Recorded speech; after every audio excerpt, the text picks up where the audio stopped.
Well, good evening. My name is Stephen Barrows, and I would like to welcome you to tonight's Contemporary Writers Series event. At this time, I request that you silence all mobile phones and similar devices. I must check mine at least 3 times. On behalf of President Juan Olivares and the Aquinas College community, we are delighted that you could join us for tonight's event. The Contemporary Writers Series is truly a gift for both Aquinas College and the broader West Michigan community. It is one of Aquinas College's signature events. It is a jewel to be treasured because it reflects the best of what a liberal arts education provides to personal development. The Contemporary Writers Series was founded in 1997 by 2 Aquinas College alumni, Mrs. Lynde Nemec Foster and Dr. Tony Foster, who are also the lead donors for the Contemporary Writers Series endowment. Over 75 world-renowned writers have participated in this program, and we are delighted to have hosted each one of them. Aquinas College's mission emphasizes the liberal arts, and in doing so, it fosters critical thinking and reflection. The Contemporary Writers Series is an exemplar of how to promote the liberal arts and thereby promote critical thinking. We are grateful to the Fosters and lifetime friends and supporters of this series for making it possible, and of course, for the wonderful writers who privilege us with their presence in order to help us to become both more fully human and better prepared to serve as critical thinkers in society. And now, I would like to invite Mrs. Lynde Nemec Foster to offer some remarks and introduce tonight's award-winning author.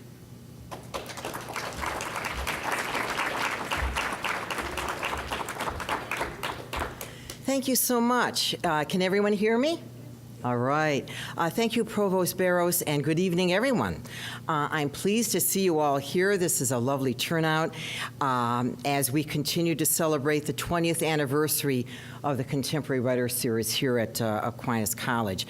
Before I introduce our author for tonight, Anne-Marie Oomen, I'd like to mention the other poets and writers who will be visiting campus next semester to help us continue the celebration of this milestone year. On Wednesday, February 22nd, Luis J. Rodriguez, the current Poet Laureate of Los Angeles, will be here. And on Wednesday, April 19th, acclaimed poet and writer Naomi Shihab Nye will be our final guest for this academic year. And you could see their glowing pictures and more about them, in the lobby. But tonight, I have the distinct pleasure of introducing Anne-Marie Oomen. I first met Anne-Marie in the late 1990s when I was a guest lecturer in poetry at the Interlochen Arts Academy. I don't remember all the details of my visit. The faculty members Jack Driscoll and Michael Delp really kept me busy, but I was impressed by Anne-Marie's warmth and generosity. And then I started reading her work and was immediately drawn to the generous and wise spirit that infused her writing. As a baby boomer myself and a child of the turbulent 60s, I was particularly drawn to her most recent memoir, Love, Sex, and 4-H, although I was a city girl from Cleveland and never belonged to a 4-H club. Experiencing those times through Oomen's eyes, such events as Jackie Kennedy's televised tour of the White House, the Cuban Missile Crisis, the assassinations of John Kennedy, Martin Luther King Jr., and Robert Kennedy, the Vietnam War, and the social unrest of the times, all of these played out against the backdrop of high school dances with their pop music and carefree dancing. And experiencing those times again in her memoir was a revelation to me. And only a very fine writer can do that, get to the heart of the matter, and allow you to share in her memories as if you were right there beside her, stitching an invisible hem, riding at night along the dirt roads outside Pentwater, or wondering if you'll have the perfect date for the prom. Not just any date, but ladies and gentlemen, the perfect date. Oomen lets us into her life, and with warmth and generosity, those 2 characteristics I experienced when I first met her almost 20 years ago, she lets us share her successes and failures, her longings and desires, her small lies and bigger truths. Just a little bit about her formal bio. Anne-Marie Oomen's award-winning writing includes creative nonfiction, memoir, essays, poetry, and plays. She is the author of Love, Sex, and 4-H, which won the Next Generation Indie Award for memoir, Pulling Down the Barn, and House of Fields, and they were both Michigan notable books, An American Map, collection of essays, and also a book of poetry, Uncoded Woman. Oomen is the editor of an anthology of essays called Looking Over My Shoulder, Reflections on the 20th Century, and has written at least seven plays, including Secrets of Loose Talk Tavern, which won the 2012 CTAM Playwriting Contest. She first visited Aquinas in the fall of 2010, and she's a founding editor of the Dunes Review. She is currently an instructor in the Solstice MFA program at Pine Manor College and at the Interlochen College of Creative Arts. And I forgot to mention, all of the writers we're having for our 20th anniversary year are repeats. We call them our greatest hits. We did that for our 10th anniversary, Greatest Hits Volume 1, and now this is our Greatest Hits Volume 2. So please help me welcome Anne-Marie Oomen.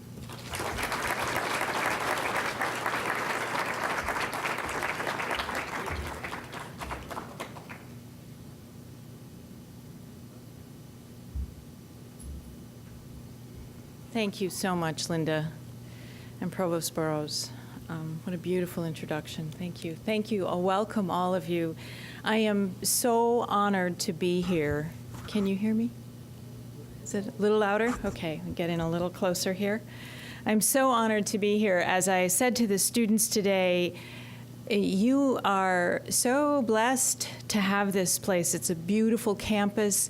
Clearly, there's broad, diverse thinking going on here. You have fine instructors of those that I have met, and it's just a pleasure to walk these halls and be among you. I am so grateful. Thank you.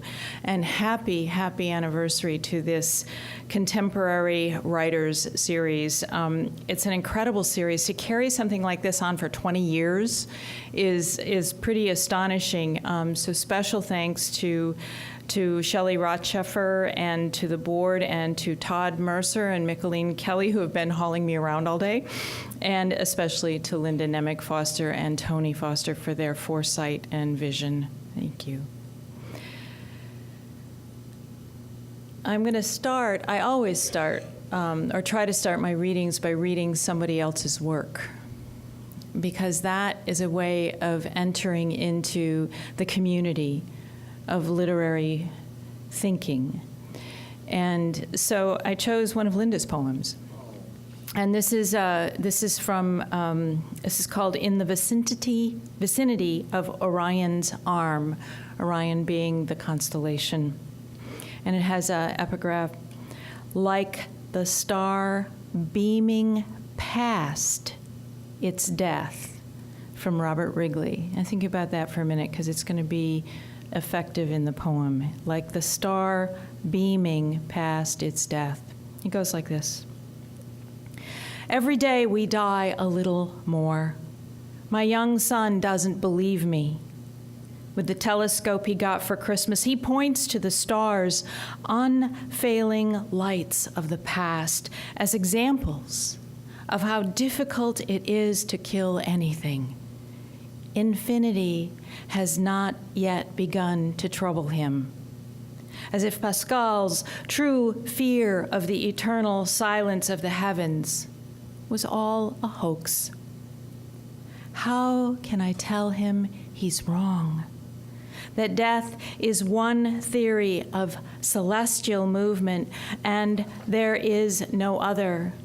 That what we see in the sky are ghost images, the moon a blank mirror, the galaxy an open wound, the universe a thin veil of dust hiding the empty mind of God. I only know what I know, how the universe looks the same in every direction, layered petals of rose or bleeding womb. I only know this night in late January, sub-zero temperatures, his father positioning a telescope in the frozen snow of the backyard, as if he could count the endless blur of stars, imagining the faces of everyone he's ever loved who has died. So, powerful piece. Thank you, Lynde. Poets give writers, all writers, an opportunity to play with language in a way that's alive and to appreciate the levels of language. So I'm so grateful. I'm going to start with one of the pieces that Lynde mentioned, and it's about Jackie Kennedy, who was our First Lady in the early 1960s. And it's a chapter from Love, Sex, and 4-H, and in it, I'm going to try and bookend a couple of pieces here from early and later 60s. In this book, what I've tried to do is to take the 10 years that I was in 4-H, from 1959 to 1969, if you can imagine, and the lessons that I learned, which were so all-American, so utterly wholesome, so, righteous. And also, I was born and raised on a farm. I'm living on a farm, growing up on this farm in remote Michigan near Hart. And there's this, we're far away from what's happening in the big cities of the 60s, the unrest, the turmoil, the protests. And yet, we are the first generation in which, and for those of you who are young, this is going to seem kind of odd, the first generation who watched the news of the Vietnam War in our living rooms. So we are the first generation to be touched in the way that you are touched every day. And it affects us surprisingly. We are caught off guard and in the light of history for the first time, because it's not just newspapers and it's not delayed. For the first time, the very first time, we are seeing live TV. So, so this is about Jackie Kennedy, who was John F. Kennedy's wife and one of the most glamorous of the First Ladies. And it's Valentine's. We don't like the President of the United States, but we like his wife.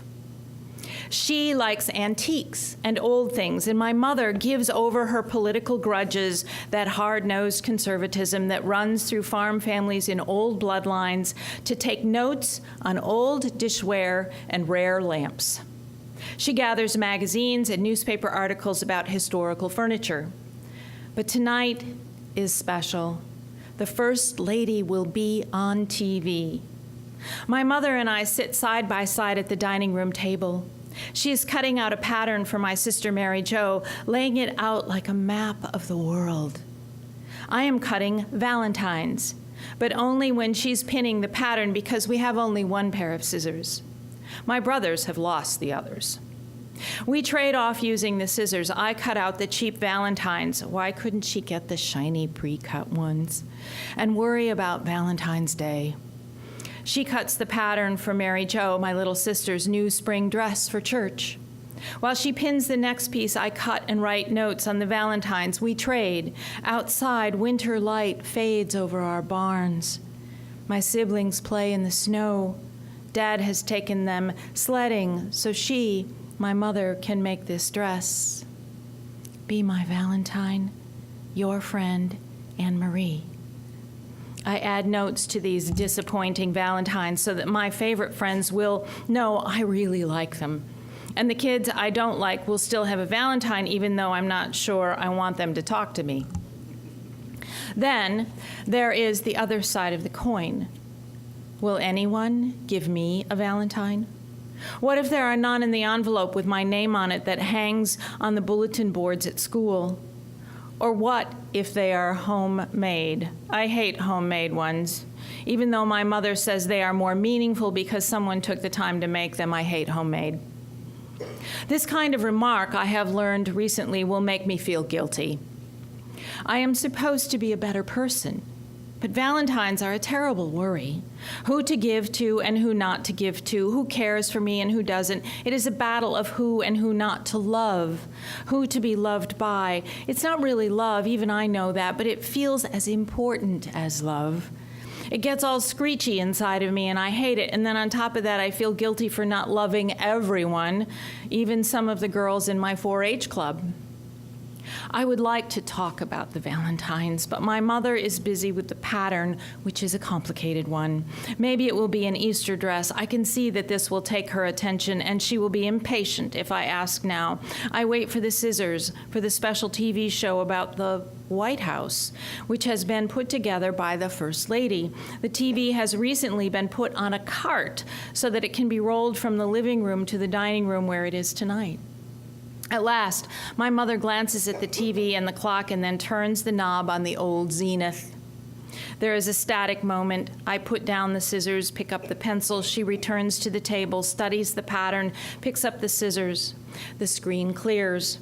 From the TV, a black and white picture appears, showing the White House when it was first built. We look up, we look down, waiting for the beginning as the music plays. I wonder if this will be as boring as I think it will be. And then the voice. We both turn our heads, pulled to the screen, still the picture of the White House, but the voice rises behind or over the picture. It is something soft and beautiful, and it feels unreal. My mother puts down her scissors. I drop the Valentine to my best friend Lydia. We listen.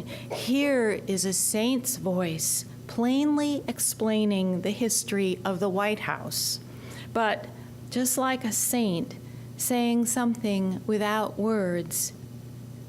Even my die-hard, hard-nosed mother, who believes in never wearing anything too showy, in choosing colors that don't show dirt, in saving every penny and reusing every piece of clothing, likes that Jackie dresses beautifully and walks gracefully. I do too. We like to see her slim frame in pictures so unlike our stocky farm bodies. And we also notice her wardrobe, a new word for me.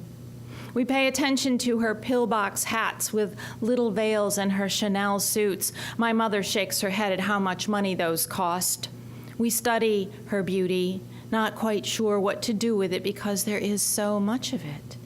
My mother is quick to judge uppityness, but other than asking if Jackie's wardrobe is paid for with tax dollars, my mother does not judge her.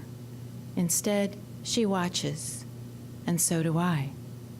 But now her voice. Jackie has a voice like, it takes me a while to decide, like dark chiffon.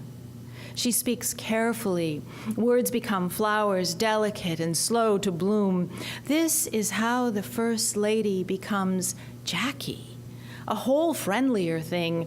But at the same time, her voice adds mystery to that friendliness. It fills the dining room, soft and glowing. The next thing I notice, my mother stands still, listening. As much as I want to listen to Jackie, I want to watch my mother, scissors poised in her hand. The voice has stilled my mother, stopped her ever-swift movement toward the next pot of soup, the next broken bone, broken machine, broken heart. Something has quieted her nerves, something from the TV, from the outside world. I stack my paper hearts, listen to that voice, watch my mother listen to Jackie talk about American antiques and collectibles, how she will gather them for the White House, how she thinks the White House should have the best things. And then she appears on the screen. I try to do two things at once. Watch my mother study the face, the dark hair, the heavy brows, her classic dress, lean lines on a slim body, and at the same time watch the screen. Here is something I have never seen before. She is like a model, but not a model. She is beautiful, but she isn't quite certain. She, the First Lady, is nervous and a little scared. In that crowded dining room, my mother and I stop trading scissors. We do nothing for the rest of the hour. We learn all about the White House. What I finally decide is that the voice is really smart, and I like that. And I think my mother likes that too. And at the same time, her voice makes her seem like she could be hurt.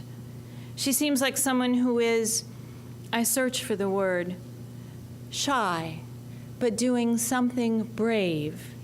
Oh, is that what my mother hears? Shyness in this bold thing that Jackie is doing. I want to have what she has, the way of making people know, of making my mother listen, even though she is not strong. Is this how Valentines are sent to an entire country? Had she sent us a Valentine? Be mine, and we will. Oh, how we will. When the show is over, I stare at my Valentines in their cockeyed stack. I wish I could make one for her. I wish I could send one to her. The First Lady has shown me, my mother, listening. Because she is graceful and brave in a quiet way. Because she cares about how she looks and about her house, the White House, the house of our country. She wants it to be the best, so she is doing things to make it the best. She's showing the country, even my mother and me, how she will do that. I think about this. She is showing my mother how it is to be done. And my mother wants not the White House, but something like it, here in our dirty, dust-driven farm, something like it. Jackie, I decide. Jackie is like my mother's 4-H leader, but it's not 4-H. It's how to be. And this is what my mother wants me to be. And I am not any of those things. But I vow to try to be quieter, to try to be better, to try to do it. Mom hands me the scissors. I am to take them and be quick and sure and give her back the scissors when I'm done.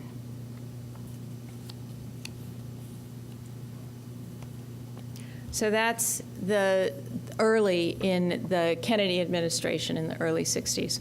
And I'm going to switch to a piece called Decision.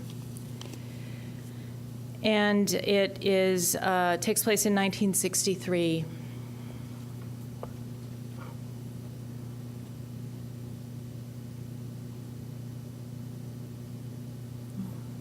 I've never before made a decision like this, if I've ever really made one at all. The 4-H Club has become a part of my life, my way of thinking, but the decisions associated with it are about appearance and the domestic arts. Despite my mother's personal attentions, it hasn't quite worked as she has dreamed. For 6 years, I've done every project, from the dish towel to the jams, to demonstrating on Resuscitator Annie, a dummy, how to give mouth-to-mouth resuscitation. I've made skirts and dresses and tops. I've learned to put in zippers and buttonholes and pleats, and sometimes I win blue ribbons and sometimes red at the achievement days. I go to meetings, and I have even gone to Lansing as a club representative, to Michigan State University, to the annual exploration days. This time, the 4-H project is home decorating. I will cut out pictures and draw table settings and put together the colors of placemats and napkins with scraps of bright green and red fabric that I think will make a nice summer table. To be honest, we've never set a table with placemats and napkins in our lives. But the likelihood of starting now is about the same as going to the moon. I'm not having any fun with this project, not since Mom told me I can't put checks with polka dots, even though the colors look good together. She shows me pictures of some winning projects in the same category. Nope, not anything like those. I am not like the other 4-H girls, and not just in table settings. I like to sew, but not to follow a pattern. I like to model, but not to prepare the reports. I love to read, but don't get good grades, though the sisters who teach me say I'm smart enough. I have friends, but I feel lonely. My parents are trying to figure out what's up with me. My mother shakes her head at my choice of colors. Looks like a poinsettia. She is standing by the table, which is covered in scraps and cutouts. Maybe you'd like to try something more neutral? She points to the soft beige plaid to go with the cream linen. I look at her with that look. I can't help it. I'm trying for Christmas in July, I say. She looks at me, chewing her lips. The silence lengthens. My mother isn't silent unless she's thinking something through, something hard, and then she floors me. She looks down at her dish towel and says, maybe you'd like to try this place called Marywood Academy. Light and shadow shift on the table. Marywood? The Dominican Mother House in Grand Rapids, where all the sisters live. There are aspirants there. Some girls there are interested in being nuns. I am so shocked that I slice clean through the picture of the golden wheat platter. I'm cutting out a catalog. A nun? I say. While I tape the two pieces together, my mother says, you don't have to. We just thought you could talk to the sister at school. She'd tell you about it. But Grand Rapids is way past Muskegon. I've got that much geography figured out. It's 2 or more hours south of Hart, my hometown, somewhere in the middle of the state. Well, she says, you'd live in a dorm with other girls your age. I'd live there? In Grand Rapids? Just for the school year, and you could come home once a month. Well, what would I do there? She sighs, exasperated. You'd go to school and to mass most every day, and you'd get a good education from those sisters. She pauses as she sorts through the pages I've cut out. She picks a black and white checkerboard that looks like a Purina sack to me. It would be for your freshman year in high school. If you'd like it, if you didn't like it, you would come home. It's just something to think about. I know this isn't what she really means. She looks up. We wouldn't send you unless you wanted to go. It's expensive and we have to prepare. There are entrance tests to take and so she has thought about this a lot, and I know why. Something has gone wrong in my world. Not just my dreamy side taking over when work is to be done, not just my sleeplessness. There has been an incident. While I was babysitting in a new place, a farm in another township, a hired hand, after chores were finished in the barn, had come to the house where I had put those little ones to bed. As was often done for hired hands in our houses, I gave him food, leftovers I found in the refrigerator, and talked with him. He stayed, and perhaps I talked a little too loudly, tried a little too hard to be grown up, and then he asked for aspirin. And when I went to the bathroom to get it, he followed, and he touched me, and other things. These other things were not the new word that I learned, the word rape. It was not that. The word everyone says in hushed tones, but he had done some things that made my world full of the shadows. I was ashamed. Amazingly, I had been able to tell my parents. I had walked back into our house, and somehow I told them what had happened. I could do this because even though I was an odd duck, as my aunts called me, I knew my parents would protect me. They listened, and my mother and father, in the ways of their country people, took care of things. Once they knew, the steps were taken quietly on their own. And now the hired hand was no longer in the region, and I was busy doing what they said to do. I was spending a lot of time trying to forget. I was succeeding, sort of. I was going about my days, and everything looked normal. After all, I had not been robbed of innocence, as they described in True Confession magazine, but because he had touched me, because something serious had happened. I understood it like a pond. There was dark water running under it all, but instead of closing thought, it opened thought to fear, to curiosity. I wondered what would have happened if he had kept going. I feared it. It had to do with all kinds of things that I was not yet ready to look at. Oddly, because of all this, I became more religious, at least on the surface. The 4-H club had been no help. It had been the silence of the church I wanted. And so my mother's suggestion was not unfounded. I don't know, I mutter, startled. I'm cutting again, trying to decide between green checks and garish orange instead of red. She takes a breath. You may find she takes a long time to say this, a better place for you. A better place? Is this about getting rid of me? But no. They have thought of something that will help me feel safe and help me with the worrying. It occurs to me that maybe it is where I do belong.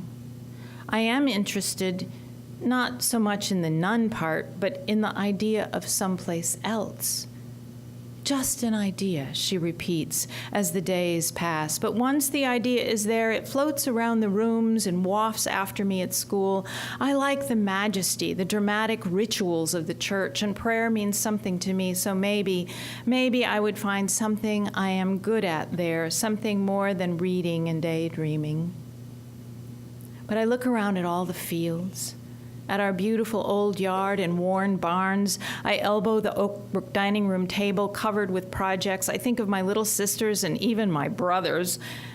And I know it is impossible. I can't leave. I am here. This is us doing our projects. And even though the world gets in sometimes, we are safe, aren't we? Aren't we? But my mother's idea stays, hanging on like rainy fall, waiting to turn into something else. We are sitting on the second floor of St. Joseph's Catholic School in science class, in a room housing 30 farm kids, 5th through 8th grade, taught by one tough Dominican nun. Large double-hung windows to the north let in the chill, and the east windows scarcely let in any sunshine in this November. The spacious room is crowded with the restlessness of kids in new winter. I sit toward the west, nearest the wall and the bookshelves, though I long to sit near the windows. It's after lunch, and we have watched Mr. Science on the Education Channel on TV, and now Sister breaks up the history classes according to the grades. The priest comes to the door and motions for Sister. We all watch as she crosses the front of the room, her heels hard on the linoleum, her beads murmuring bead words inside her flowing white habit. She steps out, and suddenly the door closes. We look at each other. The door is always open. Sister is always in view. A minute passes. The boys are already reaching for some small weaponry, some secret way to wound. When the door opens, the priest enters. He comes into our classroom for 2 reasons only: teaching the religion class or scolding. The boys still themselves, their faces edged with guilt. He doesn't even look at them. He takes us all in. He takes a breath. He pauses. Something in his face is about to break. I know these moments. I know something terrible is coming. I don't remember the words, but I hear the tone of voice in that drafty room filled with Catholic farm kids. I could make the words up, say the likely thing, but it is the tone that sears in me. A voice holding alarm under a cloak of its opposite, calm.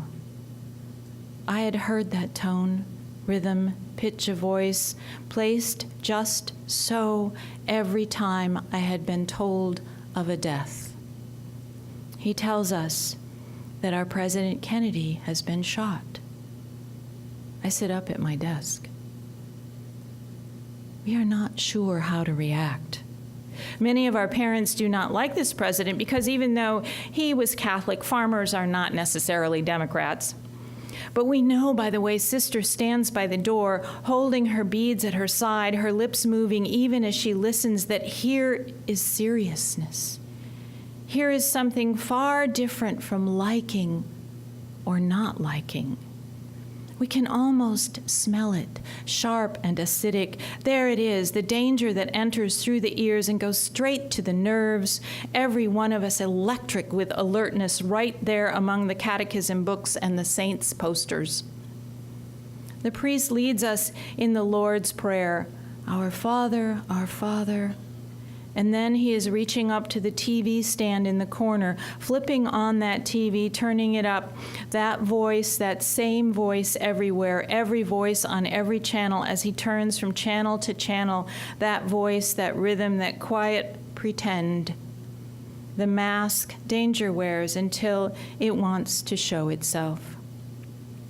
Within 10 minutes, word comes that he has been shot. He has not just been shot, but that he has been assassinated. A hissing word, those hard S's. Assassinated means killed. He was killed in Texas, in a car, a shot in the head. She was with him, wearing a pink Chanel suit, a pink hat. It was sunny there. It was cloudy here.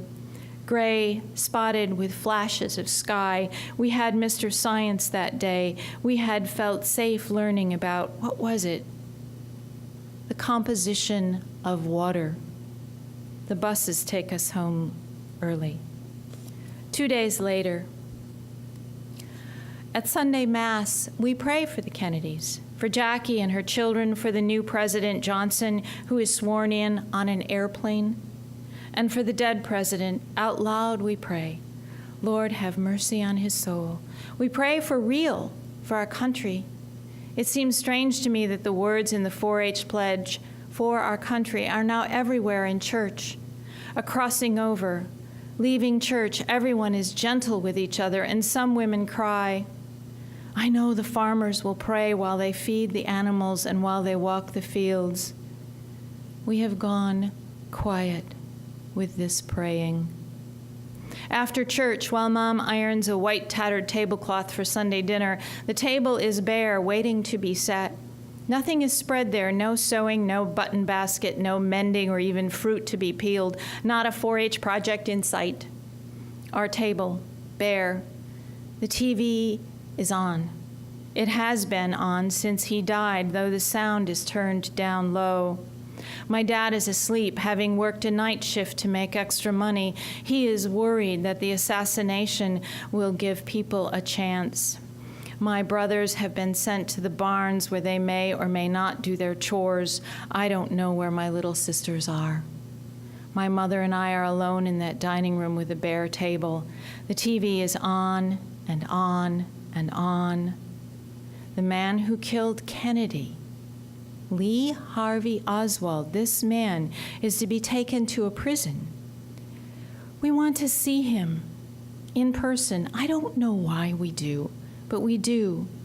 It is about to happen on live television. My hands are on the oak table, fingers running, reading scratches and nicks, but mostly feeling the smooth surface. I am running my hands over it, palms flat, like I am smoothing fabric. Mom turns up the volume. A big Texan announces that Oswald is coming. I watch, my hands still moving slowly over the table. Mom is there too, but she is ironing. Oswald comes through the doorway. Lee Harvey Oswald is being led through a corridor in a police station somewhere in Texas. With my hands on the oak, I watch this man who killed our president. He is walking. 2 men at his side. He looks small. He looks ordinary when in his sweater. How could such a small man kill the president? It happens quickly. Another man steps forward, his back to the camera. a popping sound, familiar and clear. Oswald's mouth twists open, his shoulders hunch, then bodies block the picture, hands, just hands and bodies and hands and feet and shouting, and the announcer says over and over, "He has been shot." And in the second just after, my mother looks up. She hasn't seen what I saw. "Someone shot him?"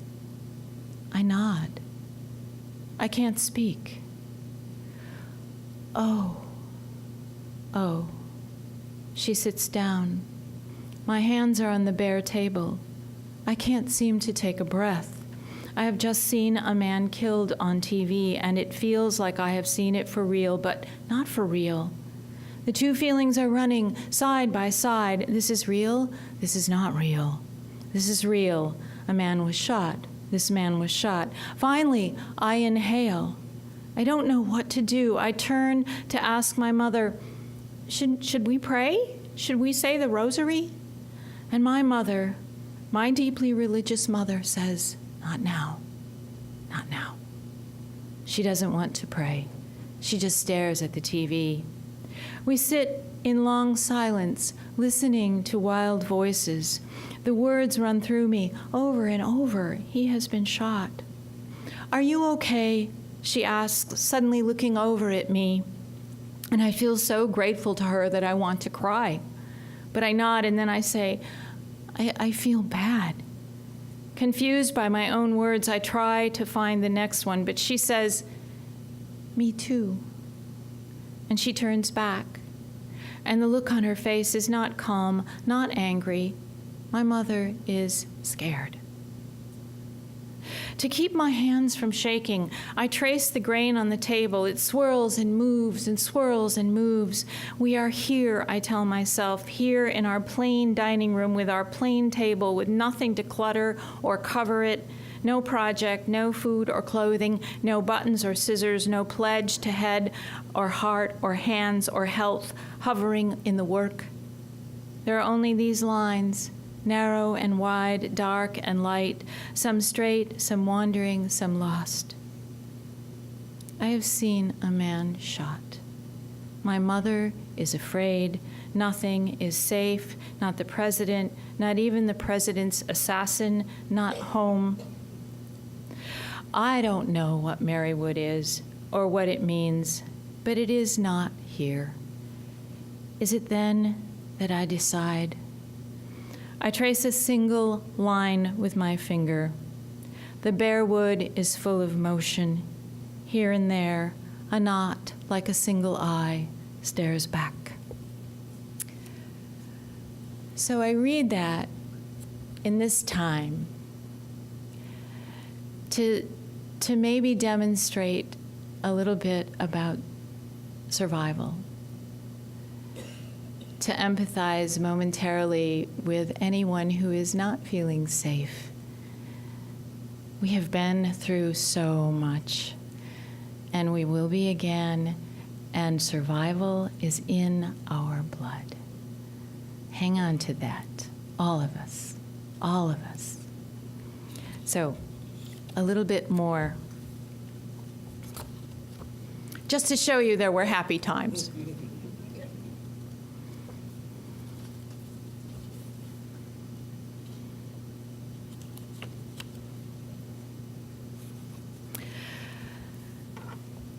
In small towns, and maybe it is still the case, proms were a big deal. And the cover of this book is a picture. I don't know how much of this you can see. You can look out. Is a picture of me as a sophomore going to my first prom. I am wearing a yellow dress that I made myself in 4-H.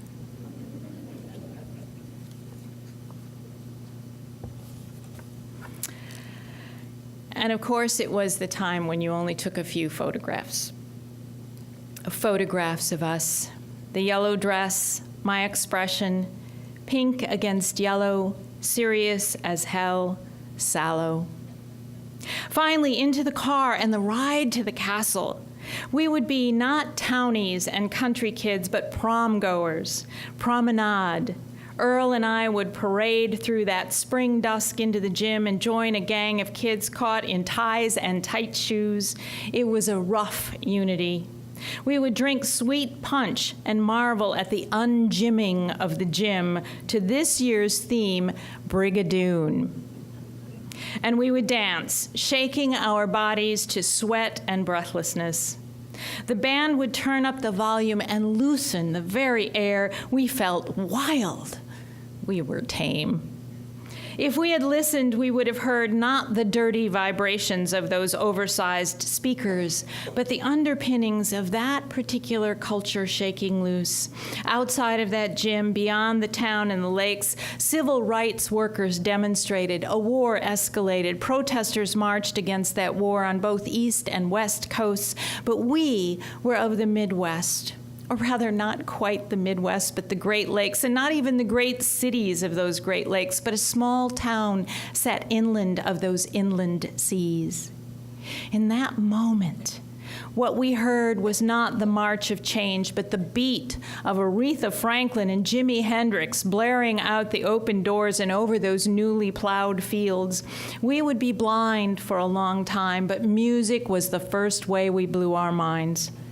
If someone could sing it, then eventually someone would latch onto the lyrics and someone brighter than me would spread the word about every state of being from heartbreak to revolution. But not at prom. At prom, we leaped and let the beat pierce our small souls. Blessed were we who did not know much, held in the castle, surrounded by our own narrow cornfields. When we had danced so long that the invisible hem of my dress was dusty and my new black platform scuffed, I was brought home in the dark spring light. We made our way into the farmhouse kitchen, stood in that light that splayed over the sink and leaned against the kitchen counter. We kissed in the new green air. Thank you. Thank you.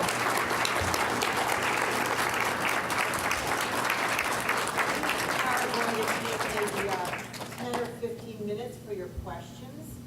So if you have any questions for Anne Marie about her writing, about the creative process, about how or why she does what she does, we have mics here for you to come up and ask away. So please feel free.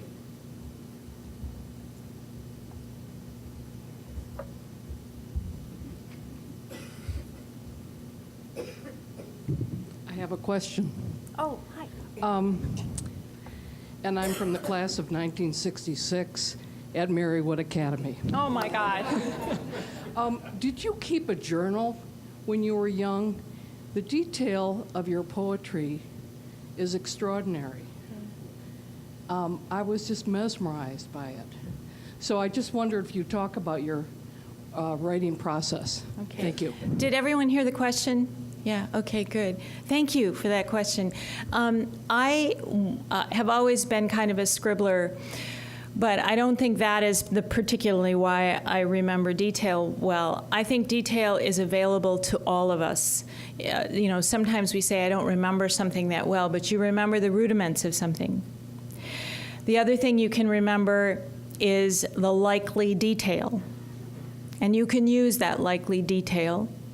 And you can do research. I looked at a lot of family photographs. I looked at all kinds of photographs. I went back when I was writing this and looked at, I don't know if young people here will be familiar with Look magazine or the old Life magazines. I looked hard at those. And then there is a practice that I call data recollection, which some of the students and I worked with today a little bit, to go back to those moments and try and re-enter those moments through the senses, to work with what the body remembers, because I believe the body remembers more than the conscious mind, and try to get a little closer to those memories through sensory language. And lots of times material will come back in a big way. And then there's practice, craft. You just keep working at it. So That's, I think, the ways that those details start to come. And thank you. That's a good question. Yeah. Other questions? I know you guys have questions. I know you have a reaction to that because I was watching your faces. So, yes. You have written about two very serious things that have happened in your life. Mm-hmm. And you find yourself as a writer thinking, how will I ever cover this history at the moment? Of this moment? So I'll try. The gentleman's question was that I was observing two very critical things in history, two really, really big, important things in my life, and how will I address what's happening right now. I think it will be a while. I am writing a lot these days.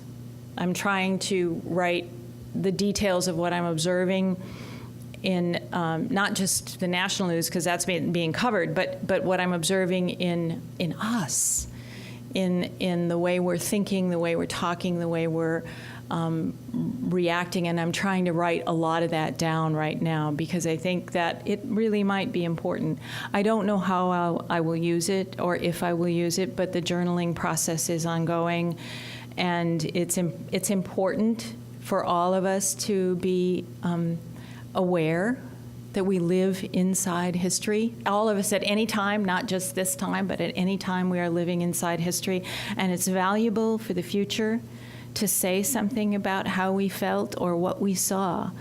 And I think I just encourage that. So I don't know yet what the answer to that question is. I hope something good.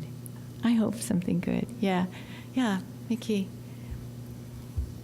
Does it help if I walk this around? I mean, that's simple. I want to connect your point about survival Mm-hmm. and survival tactics with your book, Uncoded Woman, where you describe this woman that's on the lam and she gets hooked up with a man that's clearly dangerous to her, wild, crazy guy, and she's learning these survival tricks. And you use, she's learning swimming. You describe her swimming and the threat of the undertow and how she uses her body to survive with the undertow. And then in one of the poems, you say something like figuring out what it means to be. And then you use the expletive, I'm not going to use it.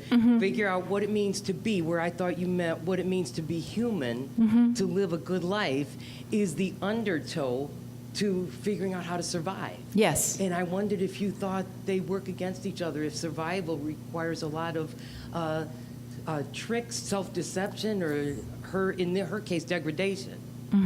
Oh, what an interesting question. The character she's referring to is Uncoded Woman, and her name is Bede. And she runs away. She's committed a crime in the South, and she runs away. She comes up north. And the poems tell her story of what happens up here.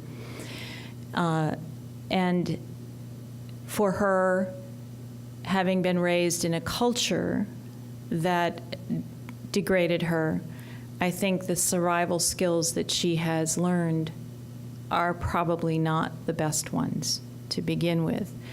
But her process of learning to swim, learning to stand alone, learning to make her garden, and finally finding some kind of love allows her, I hope, over the course of the poem, to enter a point of independence and integrity. I think Bede will always be a little scarred in my mind, but she comes to a better place because she uses the survival to make advances to get better. Yeah. So. It's just a response to your character. In general, you don't believe what we do to survive is inherently antithetical to becoming fully human. No. No, I don't. Yeah. Your question's so interesting, I have to think about it more deeply. I don't have a full answer to that particular angle, but no, I don't think I believe that. Yeah. Yes, sir, back there. Can you louder? Or here, wait. Let's do this.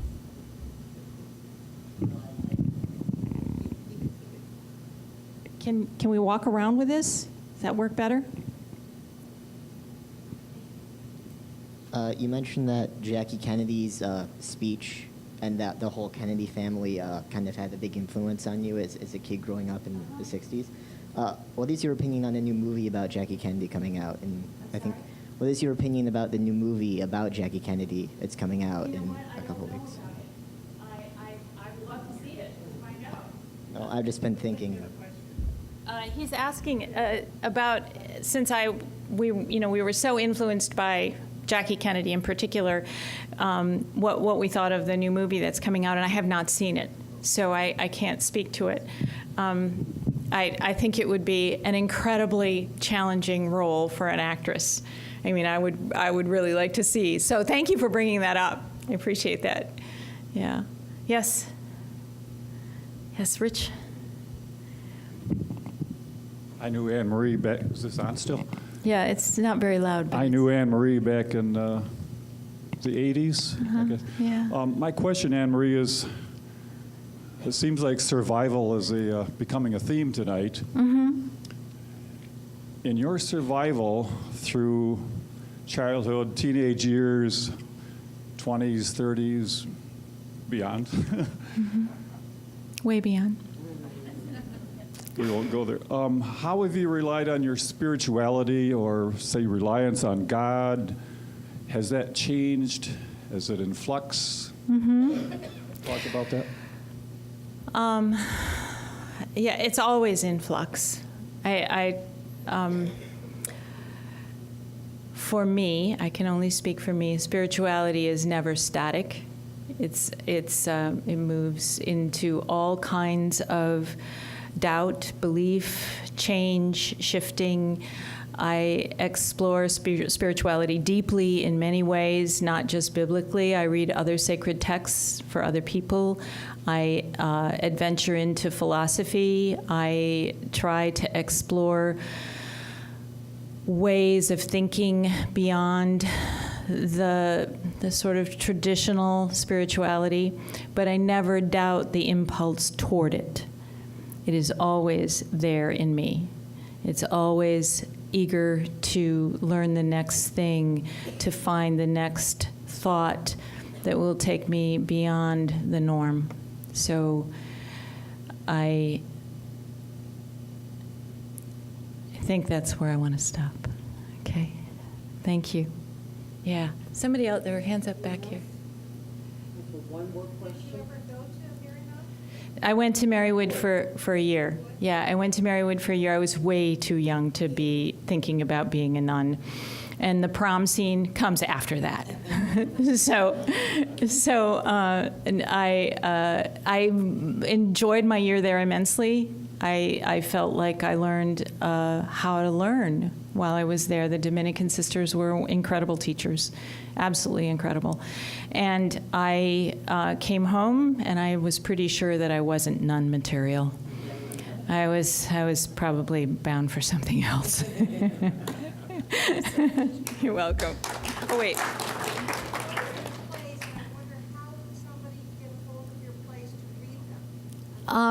You know what? The only way to get a hold of them right now, because none of the plays have actually been published. They've all been produced, and a couple of them continue to be produced. But they are. I sort of get the kick out of having them produced, and then I never publish them. So if you want a copy, talk to me. Okay. Thank you so much. Thank you.